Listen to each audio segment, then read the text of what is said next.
محکمہ water supply کی مسلسل غفلت نے شہریوں خصوصاً معذور افراد کو شدید اذیت میں مبتلا کر دیا ہے۔ ایک معذور خاندان کے گھر کے بالکل سامنے واقع واٹر سپلائی کی مین پائپ لائن طویل عرصے سے ٹوٹ چکی ہے۔ اس ٹوٹے ہوئے پائپ سے روزانہ کی بنیاد پر پانی بہہ کر گلی میں جمع ہو جاتا ہے، جس کی وجہ سے گلی دلدل اور کیچڑ کا منظر پیش کرتی ہے۔ نتیجتاً معذور افراد کے لیے گھر سے باہر نکلنا ایک عذاب بن چکا ہے۔ مذکورہ خاندان کی جانب سے متعلقہ محکمے کو بارہا شکایات درج کروائی گئی، مگر بدقسمتی سے آج تک کوئی اہلکار مرمت کے لیے نہیں پہنچا۔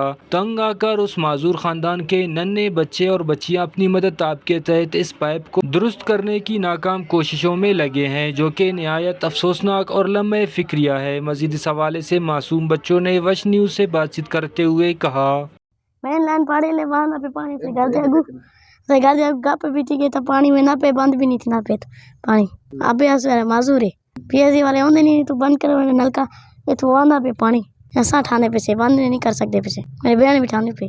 اس افسوسناک صورتحال کے باوجود ضلعی انتظامیہ کی جانب سے محکمہ پی ایچ ای کے خلاف کسی قسم کی کارروائی دیکھنے میں نہیں آئی، جو کہ انتہائی شرمناک عمل ہے۔ معذور افراد اور اس کے بچوں نے کمشنر نصیر آباد ڈویژن اور ڈپٹی کمشنر نصیر آباد سے پرزور اپیل کیا ہے کہ وہ اس معاملے کا فوری نوٹس لے اور محکمہ پی ایچ ای کو اپنی کارکردگی بہتر بنانے اور فوری طور پر ٹوٹی ہوئی لائنوں کی مرمت کر کے معذور افراد سمیت شہریوں کو درپیش اذیتناک صورتحال کا خاتمہ کرے۔ کیمرہ مین معشوق رند کے ساتھ ریاض بلوچ، وش نیوز، نصیر آباد۔